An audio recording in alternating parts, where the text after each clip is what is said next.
Hi, guys. Welcome to tonight's live chat. I'm glad to see you guys in the chat box. I'm so sorry I had to start at 7:50 p.m. Eastern time. There's a ton of storms in my area. So my Wi-Fi was slow. The power was threatening to go off. Let me tell you, it's been quite a week. Um, so it's good to see you guys another night. Hope you're having a great Saturday. Tonight, I think, is a pretty interesting conversation. I'm going to jump in, just because I think most of us, right, if not all of us on this channel, have experienced some kind of a person who is what we call a shapeshifter, which is an individual who can switch off and on like a light switch. Okay, you can't figure out why they are changing in their character, their beliefs, their values, their morals so frequently that you can't keep up with them. And sometimes it kind of feels deceptive and it can feel really like a roller coaster. So we're going to jump into this. And thank you, James McDonald. I see you. You said, as long as you're okay, Tamara, I really appreciate that. Thank you. Everybody's okay. I live in a rural area. My mom is here all the time. And in the rural area, okay, if you guys know what I mean, it's not so rural that all you see are sheep and cows, but you can go down the street and find some horses and some cows and some sheep on people's properties. But we're really not that far out in like a country location. It's more of like a suburban area. So when the power goes out, we're like the last to get it back on. We're like sitting in the house with candles and lights. So you guys, if you know what I'm talking about, you know what I mean. It's pretty, it's aggravating, Before I jump back into this conversation of shape shifting and we go ahead and delve in, I just want to point out a few of you. So I want to say thank you to some of you who really stood out last night in my live chat. Let me see if I can go back. And I was looking through this. You guys are so awesome. Totally love your energy in the chat box. Just how kind you are and compassionate towards each other. It's such a supportive group. So I looked at this because I like to go back and see what I missed. And I see Wise Virgin. She offers me $4.99 and a super chat for for water for me. I love it. Then somebody else did another super chat. Jessica J, thank you so much for your super chat.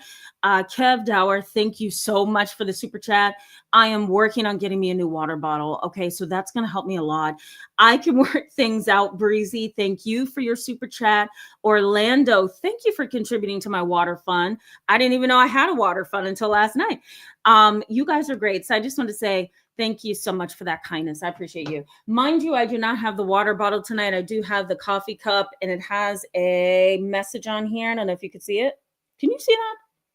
He makes everything beautiful in its time. Okay, that's a reminder to kind of keep myself grounded. But okay, enough of that. Let's get into the content. Okay, guys. I just wanted to say thank you to you. Let you know I see you. You're not a number. I see you. Okay, shapeshifters. Shapeshifting is complex. It is complex. And it's complex for more than one reason. One reason is there's been a lot of research done on shapeshifter personalities. Research in the field of psychology on personality development and personality pathology highlights that people who are shapeshifters, they adjust their personality or presentation to fit more than one situation.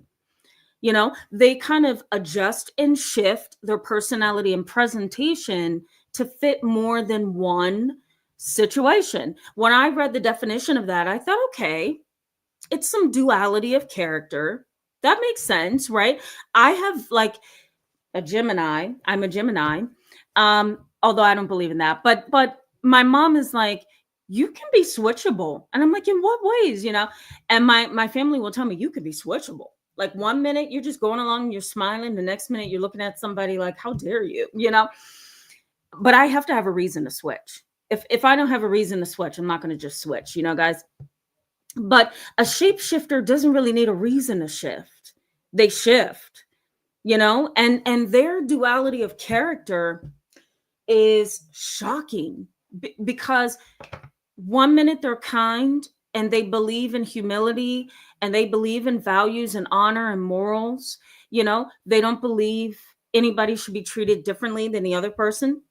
And then 5 minutes later, They're cursing everyone out, screaming and yelling, right? Kicking, spitting, fighting, and you can go on YouTube and look up some of the channels that shows you what police go through with their body cams, and you can see people who shift, and they shift from yes officer, thank you sir, to how dare you, and then they throw race in there, and then they throw curse words in there, and then they're trying to offend the police, and now they're talking about something else that's offensive. And it's a scary kind of dynamic, and especially when you have a person in your family that's a shape shifter, if I could say it correctly. And if you're in a relationship with someone, right, you're looking for them to be the same person in a logical sense, because we all change, right? We all shift. We sometimes get better, sometimes we get worse as we age. But, and especially for those of us who are over the age of 35, right, guys, we're shifting every day, it feels like sometimes. But a person who shape shifts constantly is a problem, because there's a lot of, like I said, duality of character. There's kind of like this moral ambiguity. That's what I'm going to call it. It's like a moral ambiguity, meaning I can't figure out where you are and who you are and what you are, because it's so much cloudiness in your character that I can't figure out if you're for me or against me. I can't figure out if you are for this or for that. One minute you're over there, next minute you're here. And there's a sense of insecurity that you can kind of start to feel in the core of who you are. And it's very, very disturbing.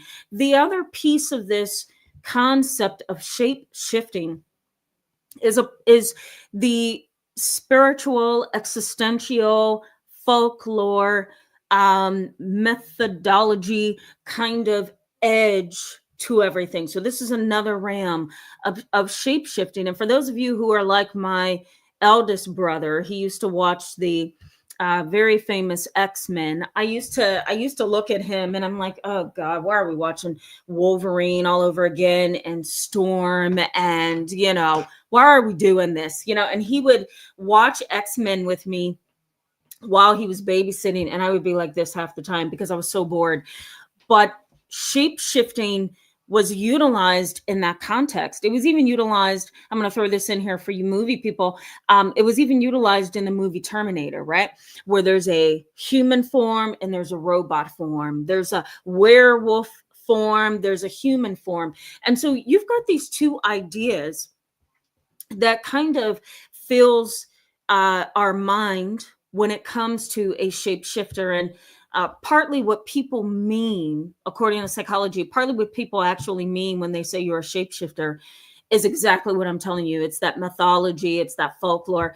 They're really focusing on, really, if you ask me, being offensive, but really saying you shift, and it's a major shift. If there's moral ambiguity, one minute you've got family values and the next minute you're engaging in prostitution, for example, or one minute you have these values of treating everyone equally, and then you see somebody that's different from you and you treat them way worse than you would somebody who looks and acts just like you. And so that moral ambiguity is kind of scary, right?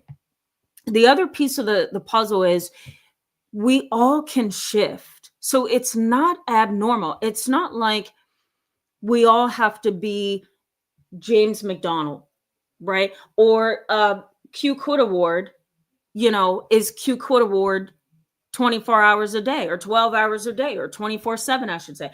Or Ellie Wynn. Ellie Wynn doesn't have to just be Ellie Wynn all the time, right?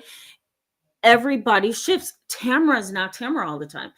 My family calls me Tam. My family calls me Tammy. My mom calls me Mimi, and we all have different elements, and when I come off of YouTube, I am in my relaxed mode. When I leave my office, I'm in my relaxed mode, and I go home and I put on my loose PJs and my bunny slippers, the hair comes out, the glasses go on, and I'm reading a book, or I'm watching Judge Judy with my family. Same thing for Ellie Wynn, same thing for James McDonald, same thing for all of you who watch me on YouTube. We can shift, right?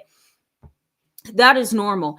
But if we have within us this shape shifting kind of behavior that is unhealthy.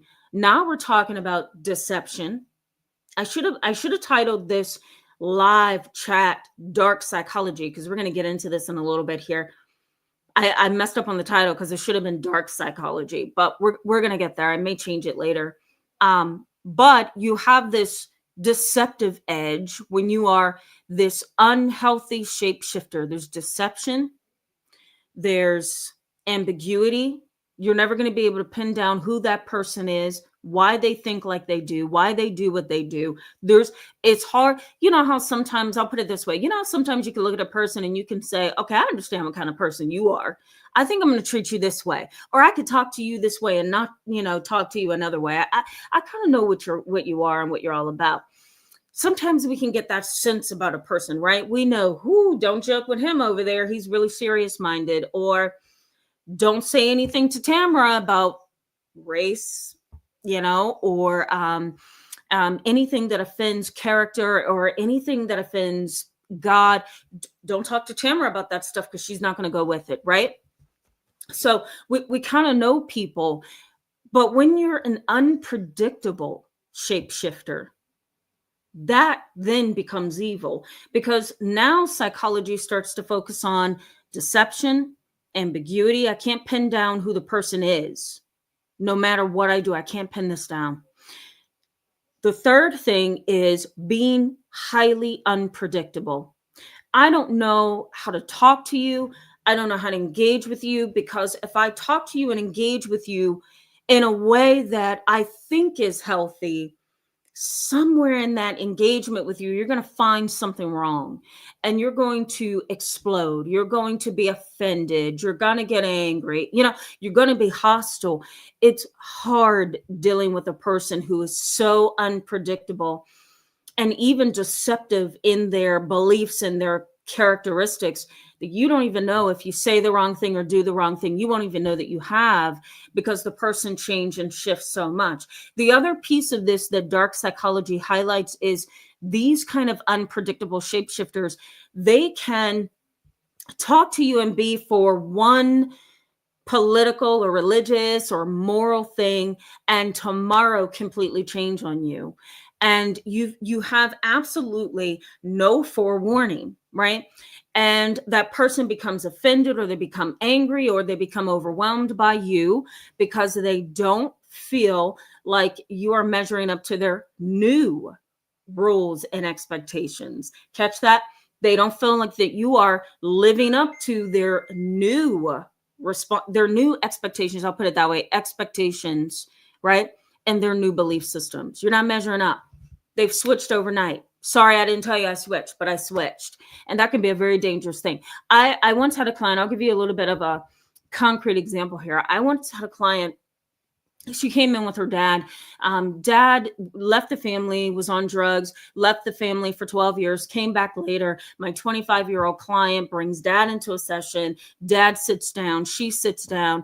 And my first question was, Dad, how do you feel being in therapy with her? Because you guys never really connected on this level. So how are you feeling right now? And he says to me, I'm feeling pretty good. I just love my daughter and I want to be here for my daughter. And I'm just so glad she forgave me when I got out of jail last year. She was the first one I called and I asked her to let me in. She let me in, and he kind of filled me in on this process for the two of them. And she was such a beautiful girl. She just smiled at her dad and you could see in her eyes, she's so proud of him. And they're going along through the session. Excuse me. She's going along in the session and dad is talking, she's talking, and I'm kind of pacing during the session. I'm kind of carrying in an interesting way the energy, the conversation, right? The vibe between the two of them. I'm kind of helping to pace the session and kind of clarify some things that both of them were having a hard time kind of illuminating and focusing on. And so dad was quiet, he had tears running down his face, and she was just letting her heart speak to her dad. And I'm sitting there and, I usually type during sessions to stay up to date on what's happening. So I stopped typing because now I'm observing dad. Dad's body language shifted. Okay. he had, I'm going to tell you what he had. His diagnosis was bipolar disorder. Okay. He was really, I think, dealing with a form of psychosis, but sometimes that the waters there is murky when it comes to psychosis and bipolar disorder. But he had bipolar disorder and he was cycling. Okay, so I better throw that in there because that's going to help us gain a little bit of a more clear picture of him. But he was cycling. He also has some delusional things going on. And in addition to that, I suspected borderline personality, which is very rare when it comes to males. But he had every single personality trait of BPD. And so she's talking to him, and his body language shifted to open to closed, and so now he's sitting there with his arms crossed, tears running down his face, no eye contact with his daughter, leg crossed. He sits back on the couch, and he said in the calmest voice ever, you think you're better than me? She says, I'm sorry, Dad. And she wipes her tears, and he says, you think you're better than me, don't you? She says, no, not at all, Dad. And she's trying to get the right words because she doesn't know what's happening. In her heart, I could see she's sensing something has shifted, and within a matter of seconds. And she says, no. And her eyes are going back and forth. She's like looking down at the floor, trying to figure out how to process this. And I'm sitting there with my computer, and I'm thinking, oh God, I missed some stuff here. What did I miss? Let me go back in my mind. Did I miss something? What just happened here? I was thrown off, And so, she says, no, I don't think I'm better than you, Dad. And he says, obviously you do. And then he starts going on to he goes into this rage, and he becomes tangential. He starts going off on a tangent, and my heart broke for her because the problem was clear. Sorry, guys. The problem was very clear. And the problem was dad is the problem. Dad is doing something that she never expected. And quite frankly, I didn't expect it either. I'm like, what did I miss?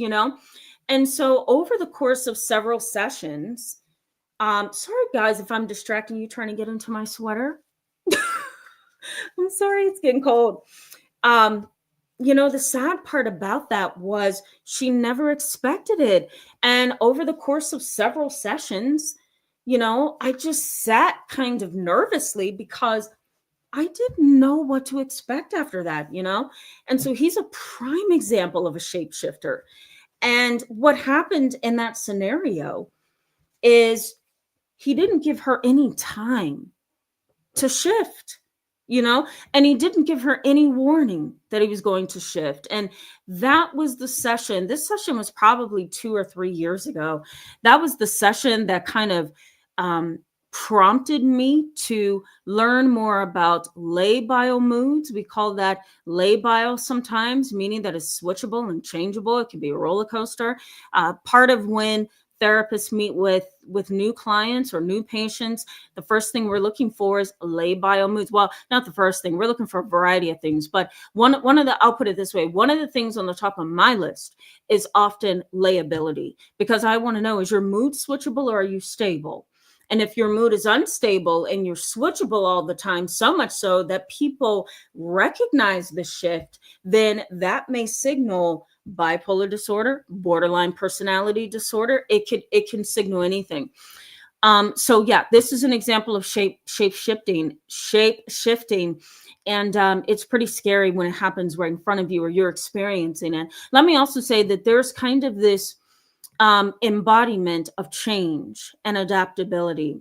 It's too much though. The embodiment of change and adaptability and constant change, I should say. It's constant, it's unpredictable, and it's often.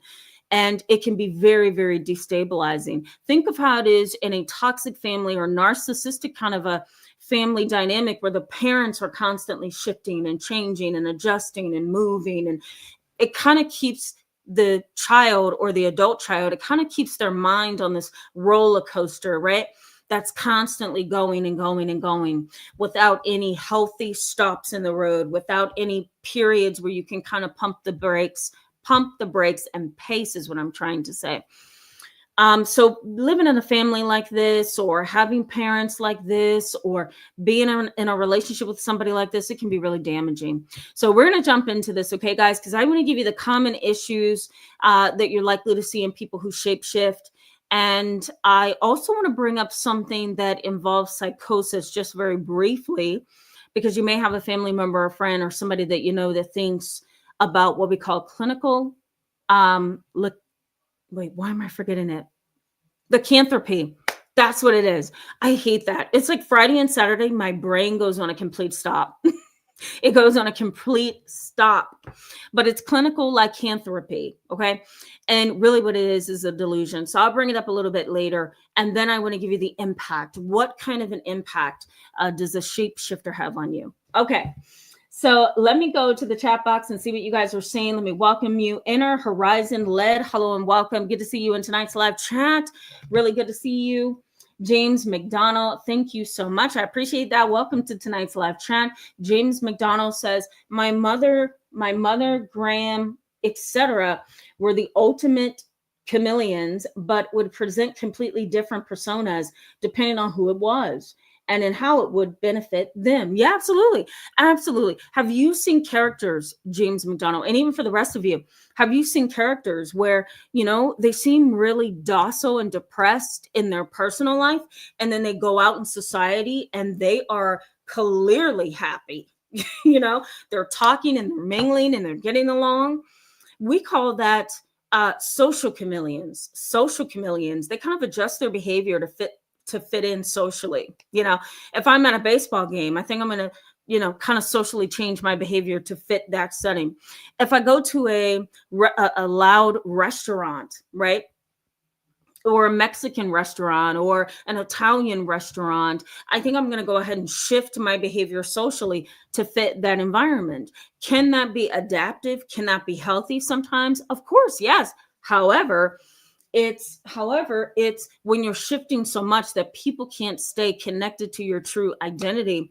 That's when there's a problem. That's when there's a complete problem. Okay. So yes, I very much know what that looks like, James McDonald, and it's not good. It's not good. Oh, gotcha. Inner Horizon Led says formerly retro woman. Yeah. Thank you so much for that, by the way. Good to see you. I'm like, wait a minute. Don't I know her? Breezy, I can work things out. Hello. Good to see you. Welcome back to tonight's live chat. Okay, let me get through this. Eliwyn, Lorfit, Orlando, and Rachella and Kimberly Norwood. Hello to all of you. So glad to see you back tonight. Mark Lee, hello and welcome. Look at you. Yeah, good to see you. Welcome, welcome. Sun and Sunflowers, hello and welcome. Good to see you. Exactly. I agree with you. I agree with you, Sun and Sunflowers. Okay, I'm going to keep moving. Starburst. There you are. Q Quote Award and Honeybee. Hello. Welcome to you guys. Welcome. Glad to see you tonight. All right. Honeybee says, I'm shaking. My mother just sent me a text telling me to stop trying to contact my son, whom I have legal rights to and raised, yet she has manipulated to her narrative and is keeping him from me. That's heartbreaking, Honeybee. I can comment on that, but I don't want to detract from the conversation tonight. But know that more than likely you're going to get tons of support in the chat box. And I support your thoughts and your feelings on this as well. It's a tough situation because anytime someone comes to me as a client and they'll say, well, you know, this person took my kid away, or this one has my kid, or sometimes it's, you know, A, B, and C over there is keeping my child. I often empathize, but then on the other side of that, you've got to wonder, are there reasons, and not reasons to hold your child, but are there reasons that they think is logical, and that's what's getting in the way? Because sometimes families think, you know, they're doing the right thing by withholding somebody or keeping somebody safe from someone, or, maybe the child is confused, right? So there's a lot of components to this, and it's complex, which is why when I get these kind of cases, I just think, can I handle this right now? Because it's so much. So I'm sorry you're going through that, honeybee. I hope that you have some support to kind of help you manage and think through every encounter that you have with your mom. Okay, honeybee says, I'm just going to stay here in this chat and keep breathing. Yeah, absolutely. Stacey Nelson, TV Network. Hello, welcome to tonight's live chat. It's good to see you. Elizabeth, good to see you. Welcome. Yeah. Oh God, not that issue again, Elizabeth. That neighbor's amazingly frustrating. I'm sorry that you're still going through that. BLK NRG, hello and welcome. Thank you so much for that. And glad you could catch a live. Welcome. Abby has a purpose. Hello and welcome to the channel. So good to see you. All right, I'm going to keep moving forward. Randy L. Oh, facts of law. Hello. And thank you so much for that. And welcome to tonight's live chat. I'm glad to see you. Okay, we're going to keep moving, guys. Bear with me, okay? I feel like I'm slow moving.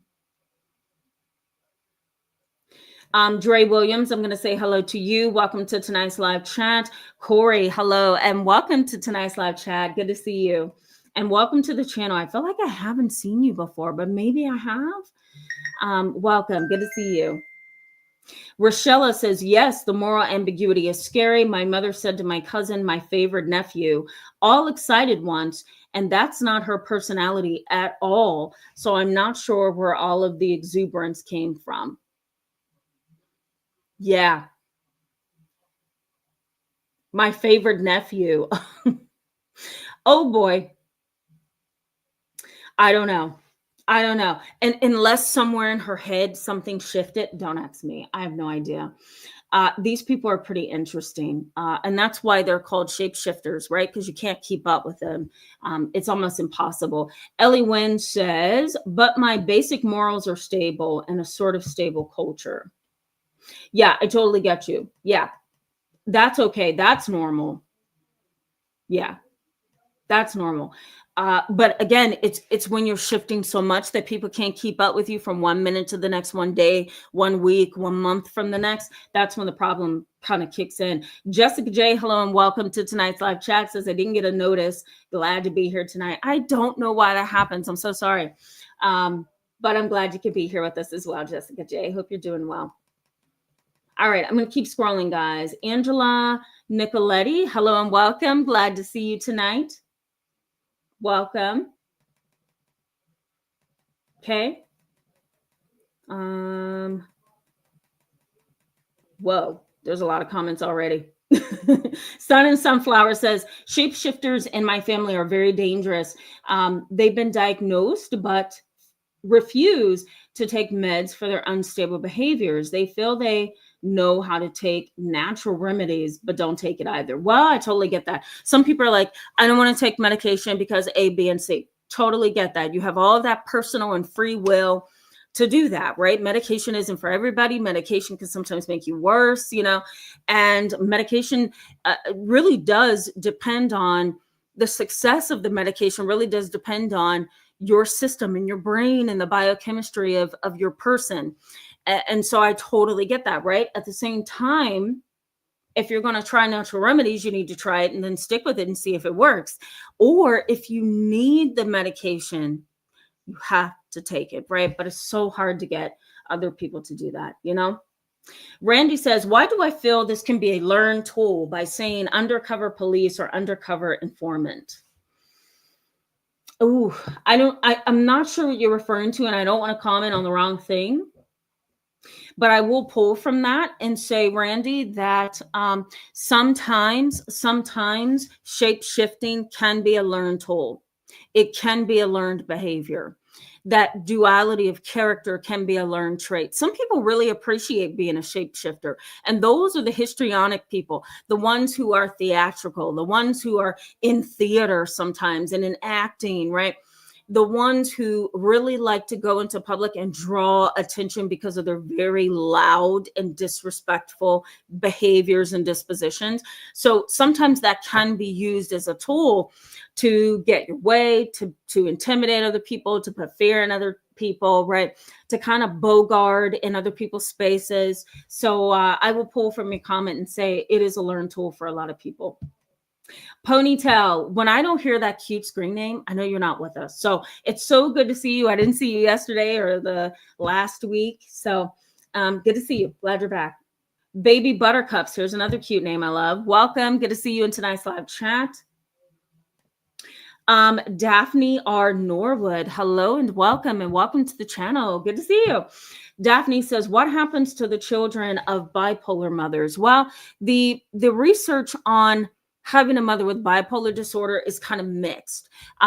There's really no, difference between kids who have parents with bipolar disorder and kids who do not in the majority of cases. But there are some cases where psychology highlights that kids who have parents with bipolar disorder, whether it's dad or mom, they often end up having a lot of issues when it comes to their own emotion dysregulation. They tend to be very anxious kiddos. They're uncertain about their environment or very uncertain about other people and other places. So they develop trust issues as they get older.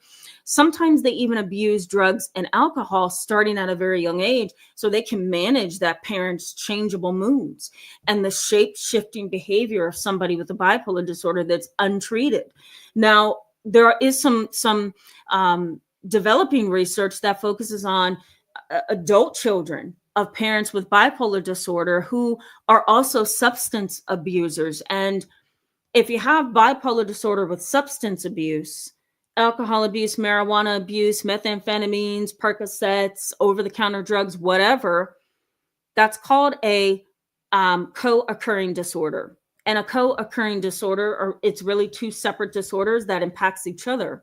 And so research suggests that if there's a parent that has bipolar disorder and also has a substance disorder or substance abuse issue, then growing up under a parent like that and communicating with a parent like that as an adult child can be very traumatic. So I'm going to leave it at that. We can have a whole live chat. Let me know if you guys want me to focus on that. We can have a whole live chat on parents with bipolar disorder. It would probably shock the majority of you. MS, excuse me, hello and welcome. Glad to see you in tonight's live chat. And I really appreciate you noticing that. That's so kind. And I'm so grateful that you're benefiting. I really am. Thank you for your kindness, MS, and for the rest of you on the channel. Thank you. It did subside. So it's like quiet out there. Quiet before the storm. I truly hope that's not the case. Okay, I already said hello to you, Kimberly Norwood. Good to see you. All right, guys, bear with me. I want a few more people, and then I'm going to go back to the content. The Good Glow, hello and welcome. Glad to see you in tonight's live chat. Okay. A seat at the King's table with Tanisha. Good to see you back tonight. Hope you're doing well. Juan. Am I saying that correctly, or is it Juan? You got to correct me on that one. I love your YouTube photo. That's so cool.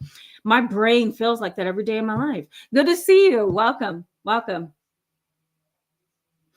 All right. Okay. I feel like I want to get one more person in here, and then I'm going to go back. Bossy Truthy 15, hello and welcome, as well as Ashika Whitaker. Okay, I lied. Good to see you guys. All right, let's jump in. Okay, guys, common issues. What are common issues of shapeshifters? Well, one is, and this is what psychology highlights, it's not just things that I've seen. The research backs this up. And the first thing is fluidity of identity. We call it fluidity of identity. Identity shifts like you wouldn't believe. I had a client 6-7 years ago. I'm just going to be honest because I'm honest, and I'm going to say I'm so grateful I don't have to be in that case anymore because it literally almost took me down. And this is an individual who had years and years of training when it came to manipulation. Mom and dad were substance abusers and left this young person on her own. She was having her own psychosis. At the time, she was 21, and sadly, she was pregnant with her first child. Oh, God only knows how that child is doing, today. But it was a horrible case in the sense that there was a lot of fluidity of identity. One day she was a female, next day she was a male, next day she wasn't either. Then the next day, she would dress in all black and she would be, as the kids call it, emo. So she would look really dark and gothic and just depressed and sad and unmotivated. Then she would come to her session the following week and then she'd be she would be apathetic. I'll put it that way. Apathetic. She was numb, and she would draw these black lines down her face, underneath her eyelid, all the way down to the bottom of her chin, because it represented her pain. That's what she told me in a session. Then she would come back the following week and she would be very girly and prissy and talking as if she was having a tea party with me. Then she would come back another week. You keeping up with this, guys? This almost drove me insane. Then she would come back another week and she would literally shift to a British accent. And for those of you who probably are questioning dissociative identity disorder, she did not meet the diagnostic criteria for dissociative identity disorder, formerly known as multiple personality disorder. She did not meet the criteria. I sent her to a neuropsychologist. I sent her to the psychiatrist I was working with. I sent her to another therapist. I sent her for EMDR therapy. None of it was successful. She was very, very treatment resistant to medication. She was treatment resistant to doctors. She didn't really want to be in therapy. Her mother put her in therapy and told her, we're going to pursue custody of your newborn baby if you don't go to treatment. So she went and she was forced to go. So, it felt like she was just playing with treatment. And so she would shift from every week, and her hair color would change. I remember sending her to what we call an IOP program. It's an intensive outpatient program where the client goes to see a therapist and a psychiatrist once a week. And then they attend group therapy and individual therapy multiple times a week. And so I would see her twice a week. Plus I would see her in her individual sessions and her family sessions. And even when she went to the psychiatrist. So I was basically with her almost every day of the week. And every day her hair was a different color. Pink Monday, yellow Tuesday, Wednesday green, Thursday black, Friday black. Okay, I wasn't on the weekend, so let's go to Monday. Now it was blue. Then she would skip Tuesday and go to Wednesday, it was green again. Then Thursday it was like a zebra colors, and it was this constant shape shifting. So research in psychology highlights that there's a lot of fluidity of identity. There's also a blurring of the lines. You don't know from 1 minute to the next who you're dealing with. You don't know from 1 minute to the next how far you can go, how far back you need to be. Can you push this button? Can you push that issue? Can you ask this question? Sometimes as a therapist, depending on who I'm seeing for therapy, if I'm dealing with a shapeshifter or a very difficult personality and character, I have to intuitively sense that I can shift the conversation a little bit over here, shift the dynamic a little bit over here, ask this question, pull this attitude back, not be so inquisitive today, be a listener today, right? So I have to kind of use my clinical and spiritual intuition on how to manage the therapeutic relationship and even a session. And so from time to time, though, in the past, it was a lot of, for me with certain clients with these personalities, it was a lot of constant thinking about what I'm doing, what I'm saying, what I'm not saying, what I'm not doing. Because there's a ton of blurring of the lines with these people. You can't figure out where you need to be from 1 minute to the next. There's unpredictability and layability. We talked about that earlier. There's also the hiding behind a facade. You may have somebody be one way for an entire 12 months and they switch up on you when you hit month 14. And, that's a possibility. Plus, we all change as it is. But if you've gone 12 months thinking that somebody was one way, and then you hit the 14th month or the 15th month, sometimes even 20 years later, and they're completely opposite to what you thought they were, that is traumatic, right? Because there's been a shift in your reality. There's been a shift in the dynamic, and you don't have the skills to manage that. and to deal with your own thoughts and feelings about the shift, right? And so that can be kind of problematic for you, and it can be very traumatic. It can also cause complex PTSD, which is kind of like, you guys know what this is. It's the relationship PTSD, you know? And having somebody who's a shapeshifter take your emotions up and down all the time like a roller coaster, it can truly drive you completely insane, and it can lead to complex PTSD. These kind of individuals can, how do I want to put this? I'll put it this way. They kind of mask their true character, right? They kind of mask their true character. I'm going to mask by looking like I'm the quiet, observant, reserved one. I'm going to mask and act like I'm outgoing and extroverted. But you may catch me off guard to where you see a facial expression that kind of puts me in a certain light. You say something to me that makes me uneasy, and I give you a certain response, right?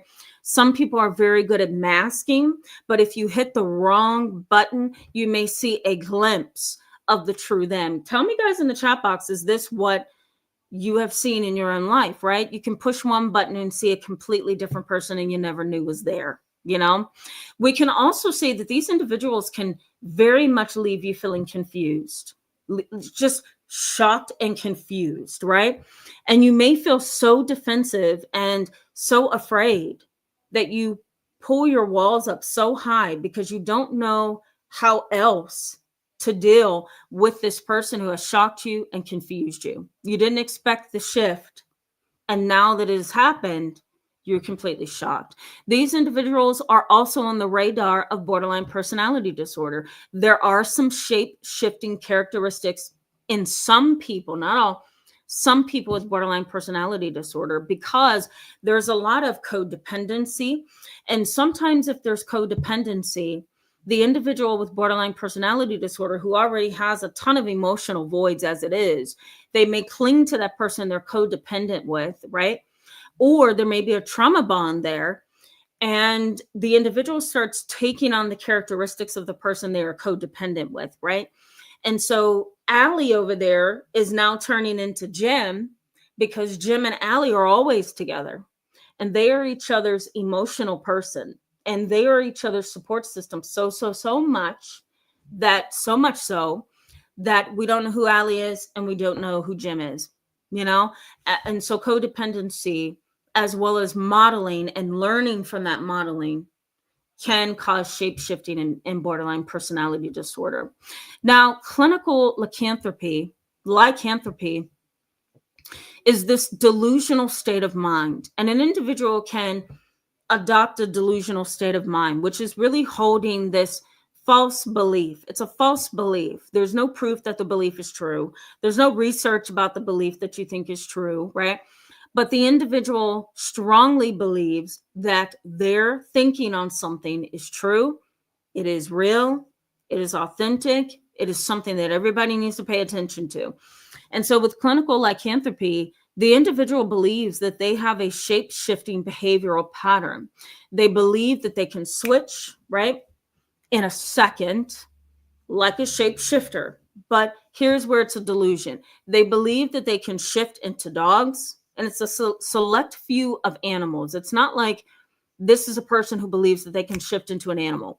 No, this type of delusion says you can shift into a wolf, you can shift into a dog, you can shift into a cat, a bird, rabbit. I forgot the other thing that you can people believe that they can shift into. It might be one of the reptiles, like a frog or something. But this kind of delusional state of mind can drive a person to truly believe that they have the ability to be a shapeshifter in a spiritual way. And they believe that they can change their humanness into an animal form. We also have to throw black magic in there as well, because black magic is part of the shape-shifting mythology. You know, it's a very dark realm of believing that things can be changed and shifted at the will of a person. So, okay, so let me go back to the chat box and engage you guys just a little bit. Then I'm going to give you the impact that these people have on you, because you almost have to ask yourself, if I'm around my mother who's a narcissist, if I'm around my father who's a psychopath and has no compassion for anything or anybody, or if I'm married to this person who doesn't seem to care about the things that I care about in the same way that I care about, how am I going to live with this person, right? There's a fluidity of identity. There's a blurring of the lines with them, right? There's an unpredictability and layability and mood, right? There's a masking of who they really are, and I can't seem to pin down who they are, and there's a masking of true character. They confuse me and shock me all the time. They have an edge of codependency and a need for control, right? And they have these different belief systems that may or may not be logical. And they keep me in a state of confusion because they are very, very much chameleons. There's an ambiguity here with this person that I am in a space with, and I can't seem to figure out who they really are. I am completely lost. Have you heard someone say, in a situation where they just want a divorce, or a situation where they just want to get out of the relationship, or a situation where somebody wants to go no contact, the person will say, I don't know who you are anymore. I don't know who you are anymore. And when a person says that, that's when you know, okay, time is up. Like, this person is getting really sick of me and all of my different shape-shifting behaviors, And let's not forget the duality of character. Just, 1 minute you're A, next minute you're B, and I don't have a clue as to when you're going to change up on me, It's a very sad and very scary thing. Okay. Mark Lee says, I've watched a narcissist from a distance shift. They were changing their social circle of supply. Yeah. Maybe that's different than your topic tonight. Well, Mark Lee, no, not at all. I think you're making a good point. You says, I've watched a narcissist from a distance shift.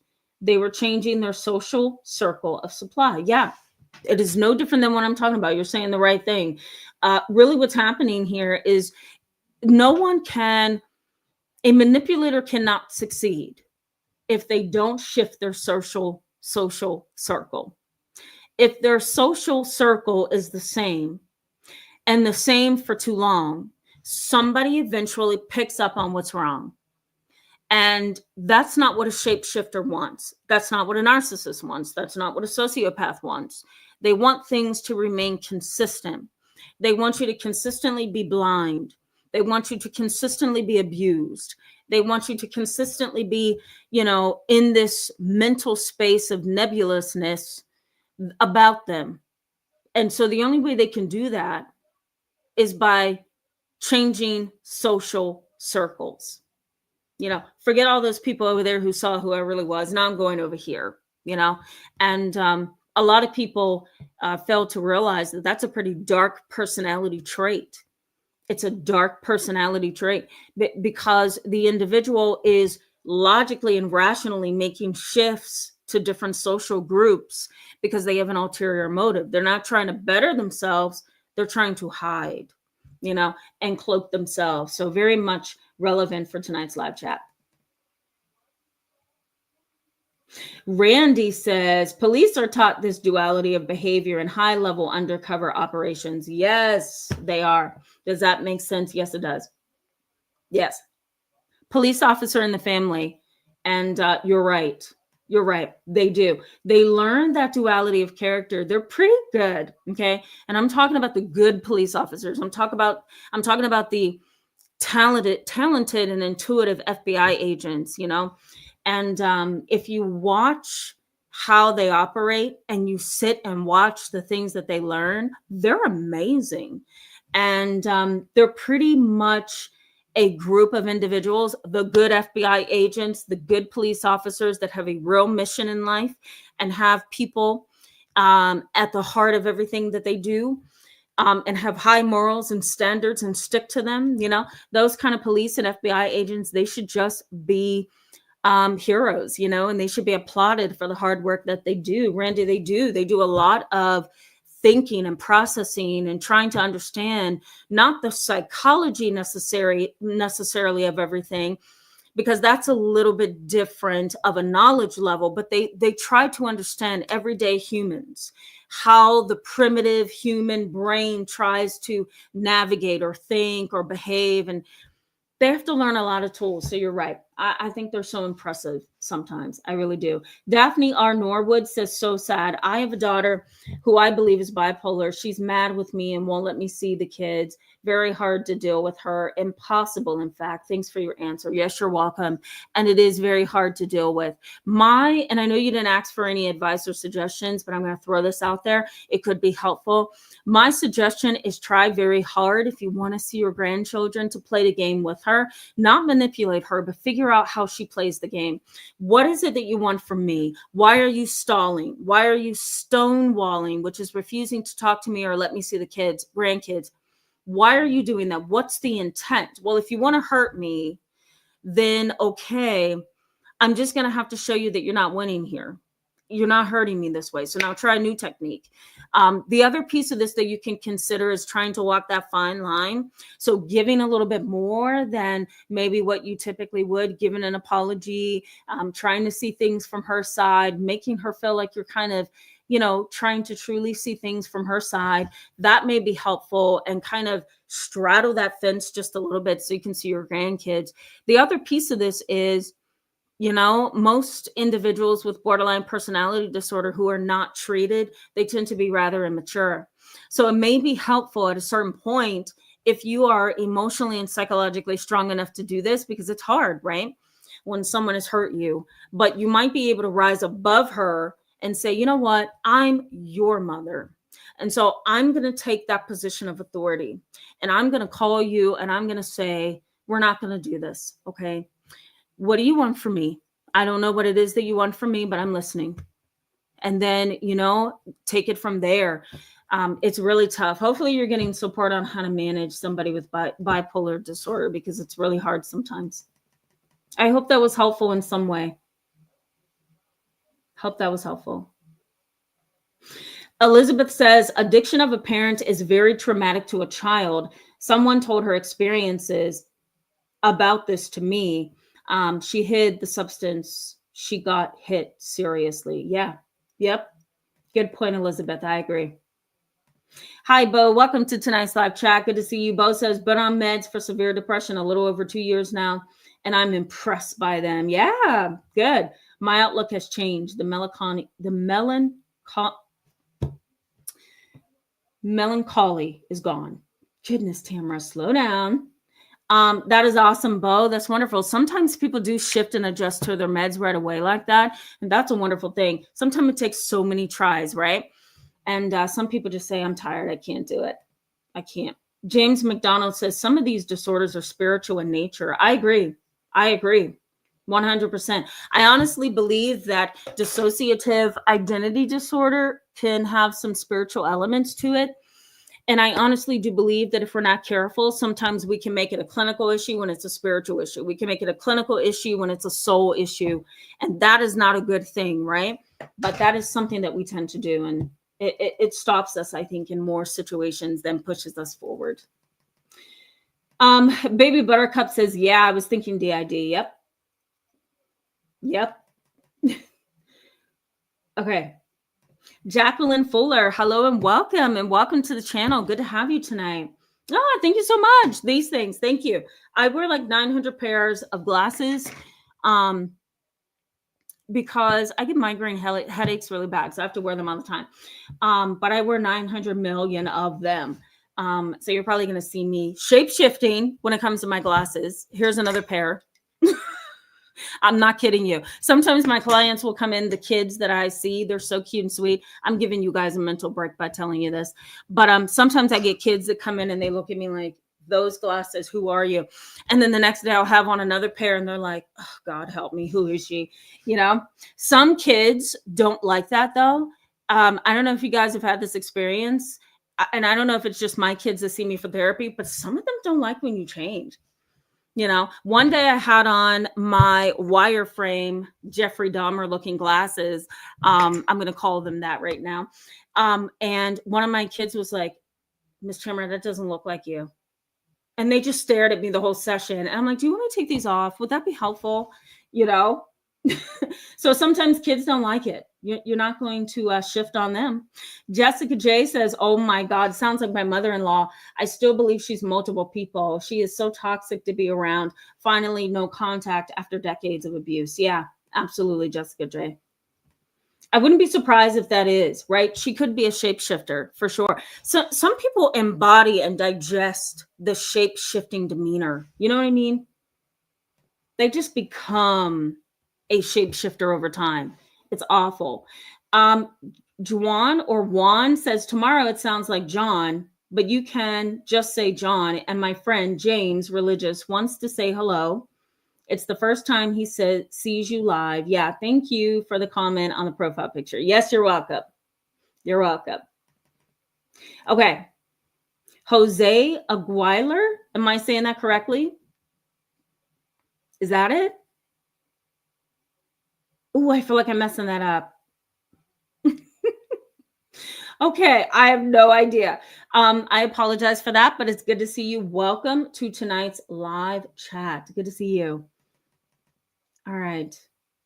Thank you, Ellie Wen. Thank you. I'm just looking for people that I haven't highlighted here. Hold on. Bear with me, guys. James McDonald says, to know thyself is the beginning of wisdom. Yes. I'm going to start that comment. Yeah. It reminds me of Socrates. Socrates was to know thyself, right? My mom used to love it. She used to love reading about Socrates, the philosopher Socrates. She used to love saying to her children, sorry, guys, someone's texting me and I have to respond. Here we go. Got it.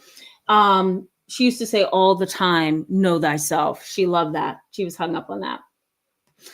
Miss Janine MacArthur, hello tonight. Good to see you. Welcome to tonight's live chat. Miss Janine says, I remember never understanding how to act as a child because my parents were always shape-shifting about one family life and attitudes. Yeah, they were so opposite to this day. I'm confused. I believe you. Totally believe you. Totally believe you. If you have parents, what happened here? Bear with me, guys, because I'm losing myself in the chat box. Where did it go? If you have parents whose morals kind of shift from one place to the next, or their rules or their parenting, it can really put you in a place of feeling insecure. Think about the authoritarian parenting style. We have the authoritative and the authoritarian. Authoritative parenting style is the, kind of straddling of the fence parenting style where you're fair, you listen, you talk, you exchange ideas, right? You grow, and kids kind of feel love that way, right? Mom and dad hear me. But the authoritarian parenting style is very different because that parent constantly shifts on you. You don't know if you're going to get beat today or beat tomorrow. You don't know if you're going to get a shoe thrown at you or if you're going to get hit with a belt. You don't know if you're going to be called a bunch of profane names or if you're going to be told that you're an idiot, right? Those are very sad ways to live, but authoritarian parents very much, I hit the wrong button here. These kind of parents very much keep you in a state of confusion. That's what I'm trying to say. Okay. Sorry. I'm very sorry that you had to deal with that, Miss Janine. It's, to me, it's very destabilizing. I'll put it that way. Okay. Let me keep moving, guys. I like this. Best version of self-magnified. Hello and welcome. Good to see you in tonight's live chat. Best version of self-magnified says, my son's father is a shapeshifter, and I always suspect Machiavellian personality trait. He changes the tone of his voice, mannerisms, and opinions to fit the group that he wants to be in. Yes.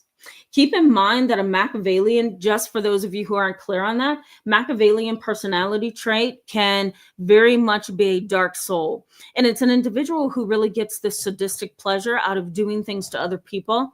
And they shift and they act certain ways, or, they put people in positions that are unfortunate, or they try to trap other people, or they try to put them in a position that's beneath them, so that they can get their own sadistic needs met. So that is the Machiavellian characteristic. There are shapeshifters when it comes to Machiavellian traits, for sure. For sure. Axe the Edge, hello and welcome. Glad to see you in tonight's live chat. Axe the Edge said, keeping in the state of confusion is the Jezebel spirit. Well, I don't necessarily disagree. Now, for those of you who aren't aware of the religious Jezebel spirit, in the Bible, Jezebel really was a sinful woman, and she very much did a little bit of everything. Okay. And, very much a downfall for a man, a downfall for anybody who wanted loyalty. So that's where Axe the Edge is coming from. And it's a spirit that kind of mixes your mind up. Most religious groups who believe in the Jezebel spirit, they believe that the spirit can actually fall on you, or kind of be in your space and be in your dwelling, and it causes you to act very differently than the way that you should be acting. It causes you to act in evil ways. It causes you to manipulate and deceive. It causes you to just kind of take advantage of people and cloak and cover yourself as being a good person, when in all actuality your soul is dark, right? So that's kind of where she's getting at with that. Axe the Edge. That's where Axe the Edge is getting at on that one. I can work things out, Breezy. Thank you so much. Excuse me for. Thank you so much for. Sorry, guys. My publishing company just sent me a message. I'm like, what? What's going on? I can work things. I need to put this away. That's what I need to do. I can work things out, Breezy. Thank you for gifting somebody with a membership. I really appreciate you. You're always doing that. Thank you so much. Corey says, reminds me of my father. Yes. Yes. Man, you're so sweet. I'm going to put you up here because you're just gifting people with memberships. That's cute. Bossy 15. Bossy Truthy 15. I love that. I don't know who you're talking about. Me, or is it Breezy? I don't know. Love right back to you. That's what I say. All of you are so good on here and so sweet. Daryl Harris, much love, family. Hello and welcome. Good to see you. Okay, just bear with me as I go through some of these comments. Baby Buttercup said, I have a very moody family member. I never know who I am going to get. I am low contact since I found myself walking on eggshells around them. Yeah. Yeah. You may want to read the book. It's a very old book, but I think you can read it and kind of get some tools. It's called I Hate You, I Love You, or I Love You, I Hate You. Let me see if I can pull this up really quickly. Hold on. I hate you. It's I Hate You, Don't Leave Me. That's the one? Yeah. It's a very old book. It's I Hate You, Don't Leave Me. And you might get some clues here. See this, guys? Ooh, I can't do this like the pros. I Hate You, Don't Leave Me. And it is on borderline personality disorder. I always tell people to go back to that foundation. If you want to learn about labile mood, shape-shifting personality, kind of roller coaster moods, that might be a good place to start. I tell my clients, start there and then work your way up to the new research and the new information that's out on borderline personality. To me, this kind of gives families a little bit of a foundation of what they're most likely dealing with. And it's a lot of validation for you as to what you're looking at and you're seeing. So hopefully that would be helpful to you. Dr. Right Life Truth Teller, hello and welcome. Glad to see you in tonight's live chat. Coral Sky, hello and welcome. Glad to see you in tonight's live chat. Coral Sky says, hi, Tamara and TM fam. Heavy topic. It is a lot. Do shapeshifters waste our time? Yes. It made me second guess myself and not leave home soon enough. I kept trying to change instead of leaving. Absolutely. That's a fantastic. I'm going to star that because that's what happens. Number one, it wastes your time.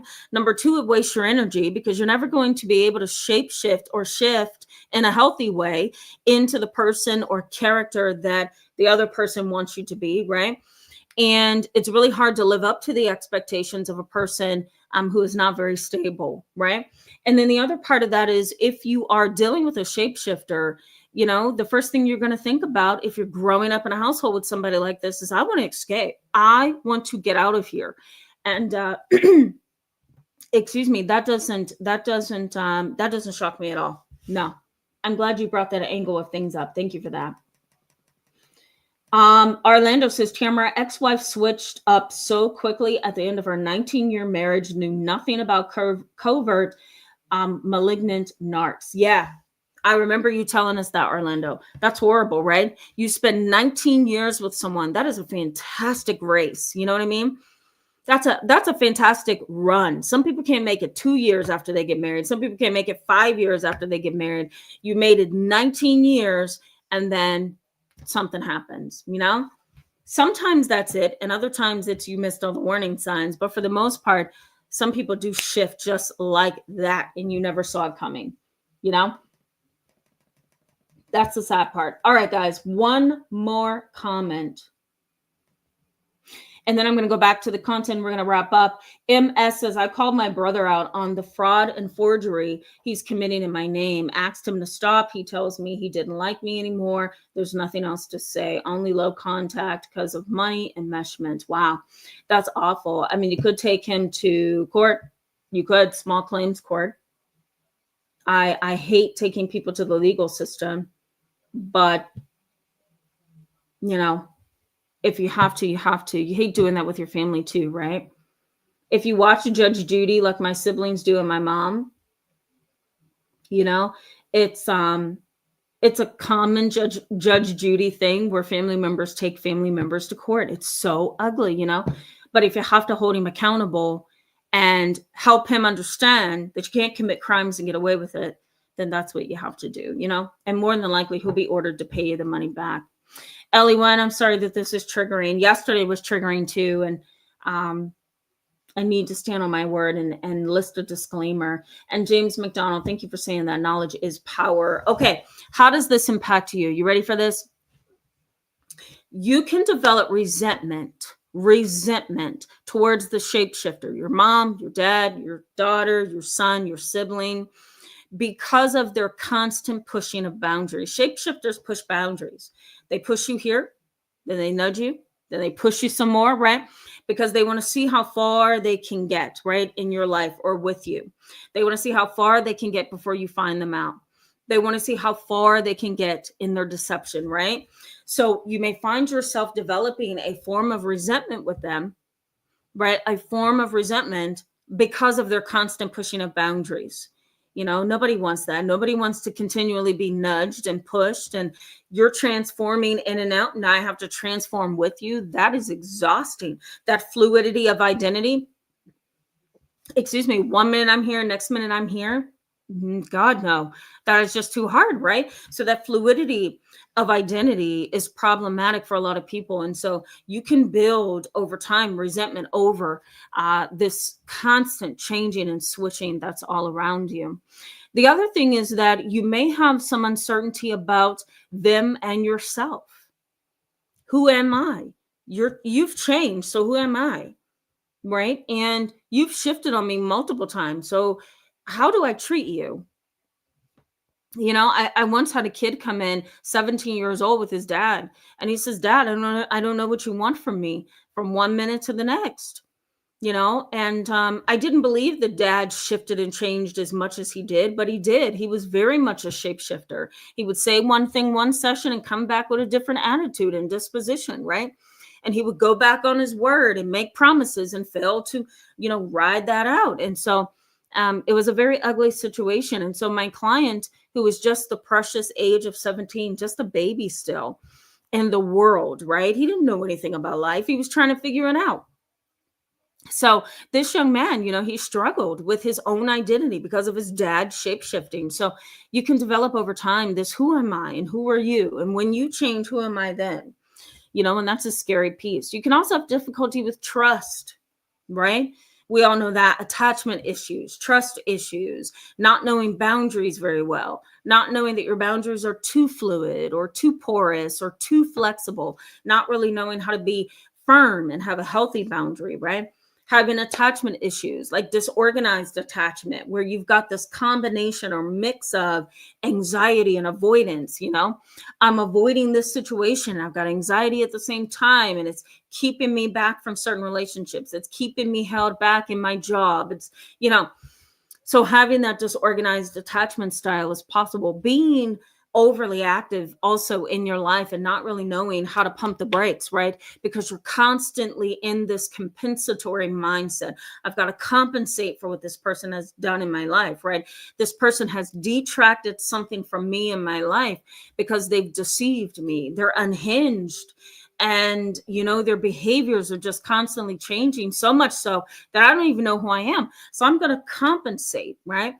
And so you can become overly active. You can even become a workaholic over time, according to the research, because you're trying to compensate for that loss in your life and for that switchable, changing, unpredictable way that things are in your world. So sometimes people compensate by being perfectionists or by, really having this firm set of rules that cannot be, shaped or shifted in any way.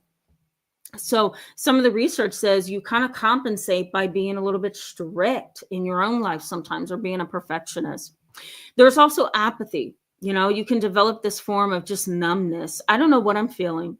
I don't know what I'm thinking. Have you ever said to someone, or have you ever asked someone, how are you feeling? And they say, I don't know.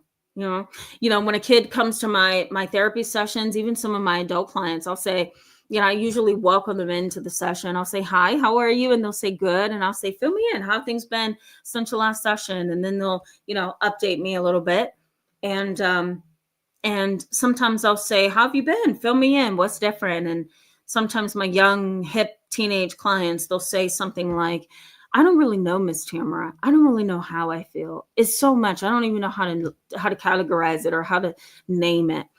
And I'll try to walk them through it. Well, let's start with the first scenario.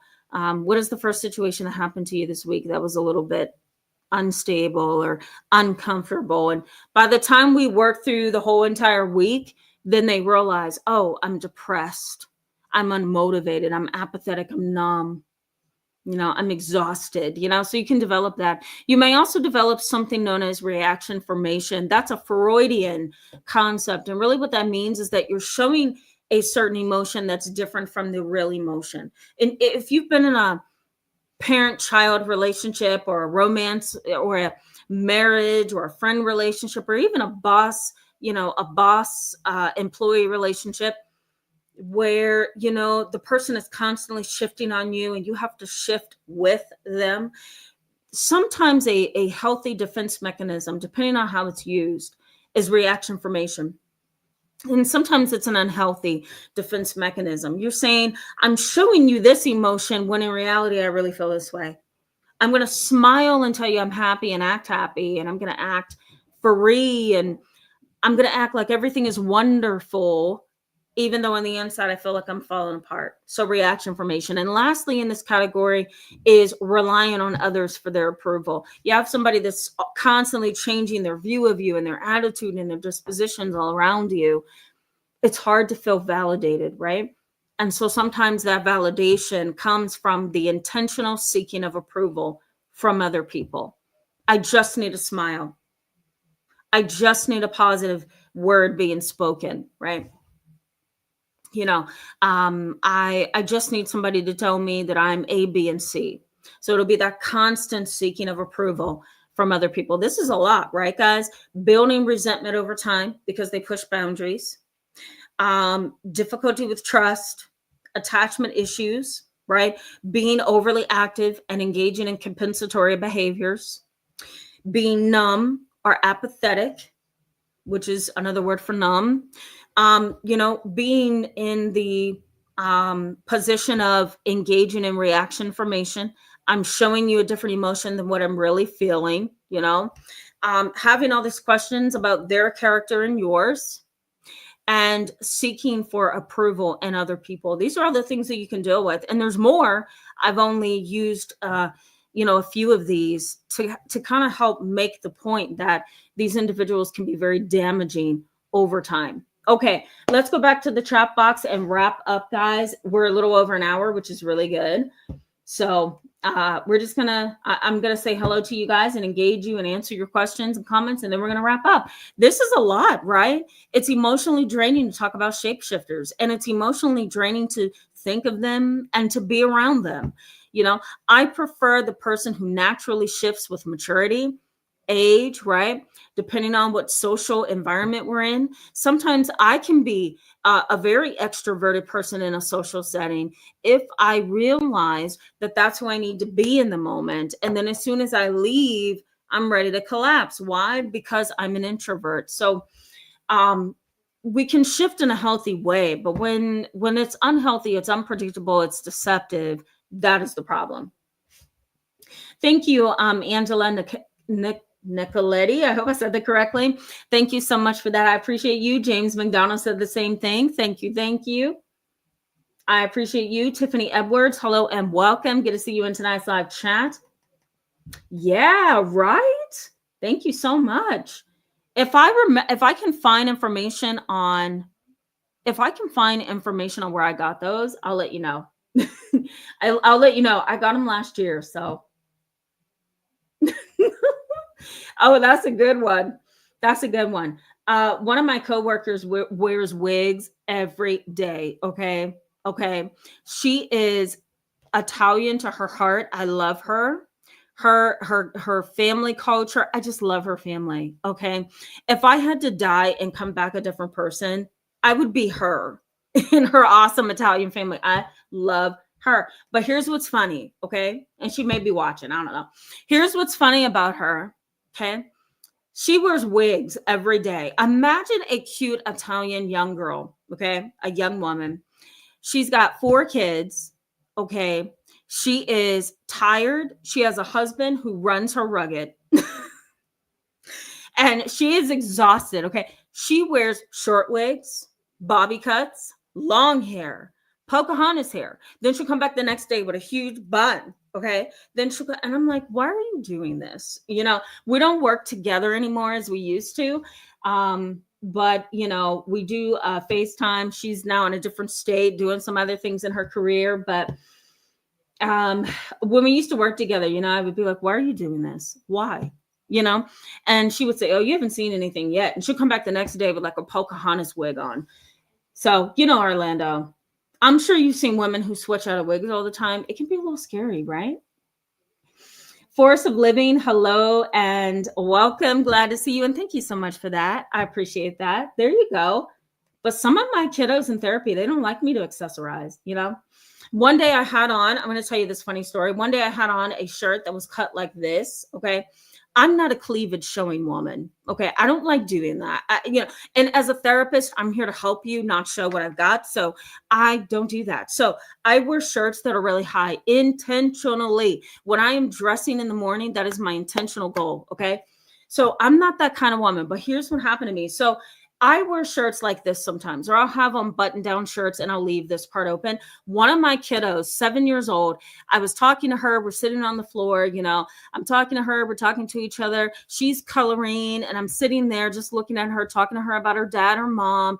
And she comes over to me with her cute little self and says, Miss Tamara, and she pulls my shirt like this. Okay, you ready for this, guys? Like this. Literally, I felt like she was choking the life out of me. And she's like, Miss Tamara, you should have a button up here. And I'm like, really? And so, from that point on, this was 5 years ago, I'm like, what is wrong with these kids? They can get pretty territorial in some ways, And so I'm thinking, okay, if I have a shirt on that's cut like this, why is that a problem? But she had my shirt like this. Miss Chamber, you should have a button up here.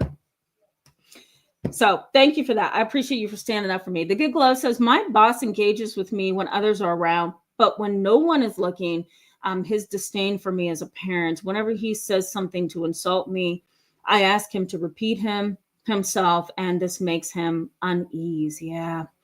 Ooh, I'm sorry about that. The good glow. That is like passive aggressive behavior, right? That's a situation where I almost feel like, um, looking for a different job is probably the thing to do, but everybody can't do that, and it's tiring to do that.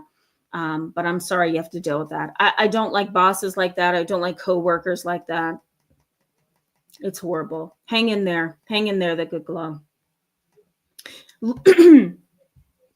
Excuse me. Laura Fitz says, walking on thin ice. Yes, you don't know what to expect, from those types of parents. Hugging my inner child. Yeah, that's so true. Ash Shakur Whitaker says, I am not sure if this falls under the category of shapeshifting or not, but when you are the family scapegoat, the rules are applied differently. Yes, they are. Yes, they are. I wouldn't say that's a shape-shifting kind of a thing. However, in a toxic family where there is a scapegoat, other family members can shapeshift around the scapegoat. Does that make sense, guys? Because if they see you as the scapegoat, then they obviously see themselves as different than the scapegoat. So they could shapeshift around you for sure. Yeah. Q Quit Award says they seem to be so phony. I remember the first time I saw my sister, shift. I looked at her like, girl, what? I know, right? That's kind of how you automatically look at people like, are you serious right now? Yeah. I've been there. Jessica J says, yes, I believe there are many of us that are living lives around people like this or people like these. Sometimes I feel like I've lost my true self. Yeah. Whew, that's hard. Jessica J, I'm sorry to hear that. And yes, it is hard. My constitution has always been this. And this is the constitution that I stood firm on when I hit 20, when I hit 25, when I hit 30, when I hit 35. I stand on the constitution that no matter what, I will be me. That's it. Don't expect anything outside of that, right? And I'm going to come to you in a genuine way. I'm going to navigate my profession in a genuine way. I'm going to share what I know in a genuine way. I don't shift. And if I see somebody around me who has no idea as to who they are, and they shift their character, their morals, their values, the concrete elements of who they are to be somebody that they aren't, goodbye. I don't want to deal with that because you're just going to have me on a roller coaster and I don't have time for that. I'm too old for roller coasters. Okay. The other thing is, I don't want to have to try to figure out who you are today and who you are tomorrow. That is not stability, right? And so, Jessica J, my healing came at 20, 25, 35 when I made the ultimate decision to just be genuine in everything that I do. Who you see me in my profession is who you're going to see me in my life. Now, are there elements of myself that's different in my personal world? 100%. 100%. But the core of who I am is going to always remain the same. I don't shift. The other thing for you, Jessica J, is it's painful, right? When you don't know who you are. And so what I started to do when I went to grad school, when I was in college, what I started to do is slowly push people out of my space that changed on me, didn't seem to be going the direction that they said they were going with me, right? And if it caused me to lose elements of my own self, I would say goodbye. So to me, sometimes you got all of those emotions and you don't know who you are because you're around people who don't know who they are. To me, Jessica J, that's a moment where closing the door, slamming the door, minimizing contact, going low contact is the way to go because you've got to know who you are. And the other piece of that is you don't want to feel so lost in who you are. So, excuse me, I don't know if that can offer anything. I was hoping that it would offer some motivation, that it's okay to feel that way, but it's also okay to put a limit on people who don't really know who they are so that you can find out who you really are, or at least stay connected to it, you know? It really is a personal constitution that you have to have. So, yeah. Baby Buttercup says, if you find yourself constantly confused by somebody's behavior, it does not matter why, they do it on purpose. Run. Sometimes, and some people shift and don't even know they're shifting. And, you know, those are people with labile moods. Those are people with mood disorders sometimes. That's people with bipolar disorder sometimes. That's, you know, people who are culturally and socially manipulated sometimes. So, but for those who change intentionally, yeah, that's a whole different story. Okay. And Jessica J, let me throw this in here too. Starburst, you put this in my mind because Starburst says, hold on, Jessica, you're still you. Yes, no matter what, you're still you underneath the foundation. Let me also just say, Jessica J, that you seem to be a wonderful person just being on the channel. And you seem to just be genuine, like all of you on the channel. So no matter what, you're still you. I appreciate you for saying that, Starburst. And thank you so much for that, Breezy. Much love to all of you. Let's pause here. Thank you if you've given me super chats tonight. Thank you if you haven't given me super chats. As I said at the beginning, I love and appreciate all of you. Thank you for being here with me live tonight. Next week, you're going to get a video and some awesome live chats for Friday and Saturday of next week. I think you're going to like what's coming up. We're going to stay on this roll, guys. So if you want to see a specific topic, post it in the comment section, and I'll definitely put it on the list of topics. I love you guys so much. I'll see you next time. Bye-bye.